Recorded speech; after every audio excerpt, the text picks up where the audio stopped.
It's 1 a.m. and we're just going to update you on the storm and looking at what's going on in the Cape right now because things are really kicking up here. We got some winds gusting to near hurricane force now. Dennis, we have north-northeast winds at 46 miles an hour, gusting to 69. Look at the barometer, 29.22 inches. Incredible. We've got Orleans here, northeast wind 42, gusting to 61. Provincetown, north-northeast wind at 41, gusting to 52. So the winds are really, really starting to pick up out here.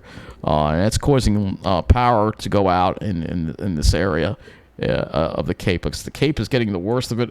Looks like we've got a 60-mile-an-hour wind gust now in Nantucket, 53-mile-an-hour wind gust at Seas Connect.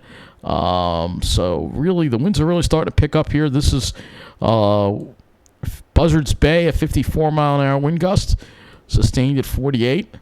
As far as our area goes, Montauk is seeing a north wind at 20, gusting to 32. Getting closer to our area. Well, looks like we're doing some pretty strong wind gusts on Long Island now, starting in here. Baiting Hollow, a north-northwest wind at 40, gusting to 47. So, yeah, out east the winds are starting to pick up now. Here in Nassau, nothing too bad so far. But again, when you're working your way out east, especially out toward the Cape here, Shinnecock Hills is a 45-mile-an-hour wind gust.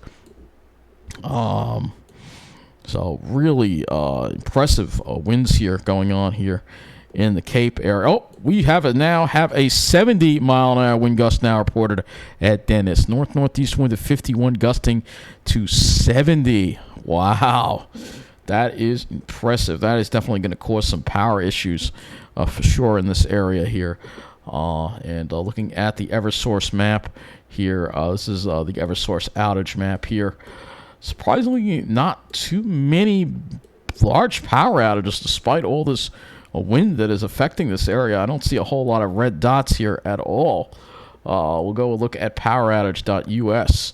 Looking again at out, we hardly have anything going on here. Let's go to poweroutage.us and we'll look and see.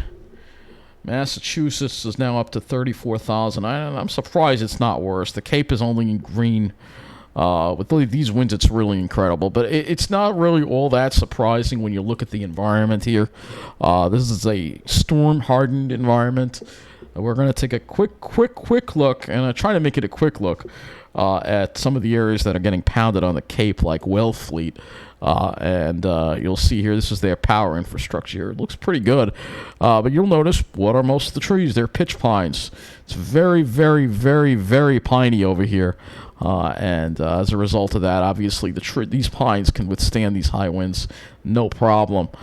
These pitch pines here. And oh my gosh, this is beautiful. These are some absolutely beautiful pine barrens in this area. Just to look at all these delicious shapes. I had to show this to you. I was looking around. I'm like, man, I got to show this to you because this is, this is like it's around Wellfleet. Marconi Beach Road. Look at that. Look at those delicious shapes. Incredible.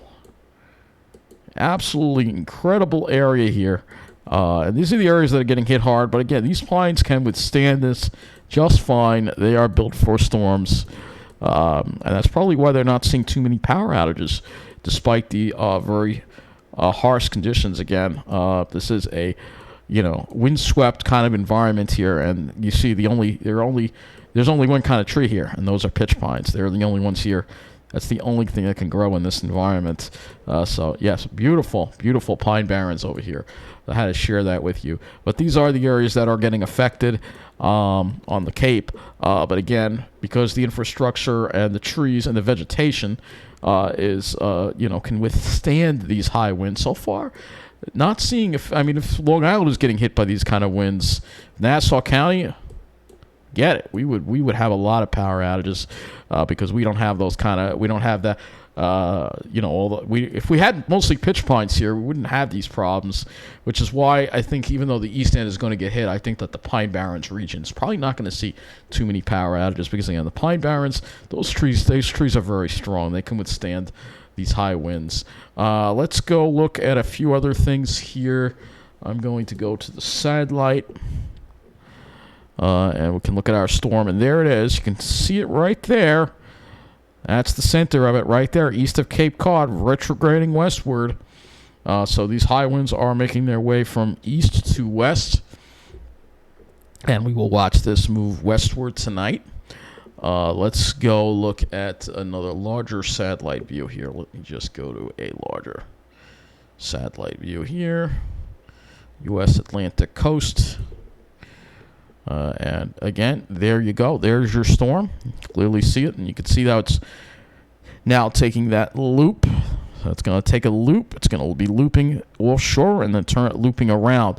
So this puts us under the gun. The high winds are moving from northeast to southwest. So we will start experiencing those higher winds on Long Island, particularly out east. Probably we're already experiencing them, but that's going to ramp up probably as a few hours from now. It's going to start ramping up out east.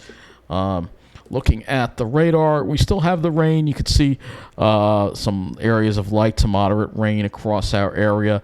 But the rains are going to start winding down. You can see it's actually not really even raining that much on the Cape. If we go to the other radar here, the AccuWeather radar, let me use this one here. And you'll see it's not really raining that much on the Cape. It's mostly lighter rain. You can see we still have some heavier areas of rain to deal with on Long Island that we'll have to deal. So still going to pick up more rain tonight as we accumulate that rain. You can look at a few observations here as far as how much rain. I'll just go pick Islip and we'll see how much raw rain has fallen. You can see Islip is at 55 degrees. Temperatures are dropping. North wind at 18, gusting to 25. And since midnight, looks like another, well, we picked up another, we're getting about a quarter of an inch and maybe a quarter of an inch an hour maybe. It's a little on the high side, but that's what we're getting. But again, we have these weather advisories to watch out for. And I guess we'll wrap it up right here. So I don't want to make this too long of an update, just updating you on some of these insane winds now. 64 mile an hour wind gust now at Orleans, northeast wind at 44, gusting to 64. So the Cape is really getting into close to hurricane conditions. It's amazing how few power outages there are. Dennis, 67 mile an hour wind gust at Dennis, northeast at 47, gusting to 67. So we're going to be getting some hurricane force wind gusts for sure out there on the Cape. But it is amazing how few power outages there are out here. I thought the kind of winds they're enduring, and it's mostly just small power outages, shows you how good their electric system is, and also just that they have the right kind of vegetation around the area to withstand these high winds. And again, those are the pines; they can withstand that. Whereas we have all these other types of trees here on Long Island, a lot of them planted that are not even native, and that's why we have all those problems. If we kept all the pine trees on Long Island instead of putting all these other trees, we probably would have a lot less power outages as well. But it's not just that; it's also the fact they have better infrastructure as well. Looking at our situation, only 35 outages on Long Island, but this number is going to go way up. So that's going to be it for this one. Have a good night, and I'll keep you updated on the storm. Hopefully I can try to get another update for you in the morning, perhaps. That's going to do it. Have a good night.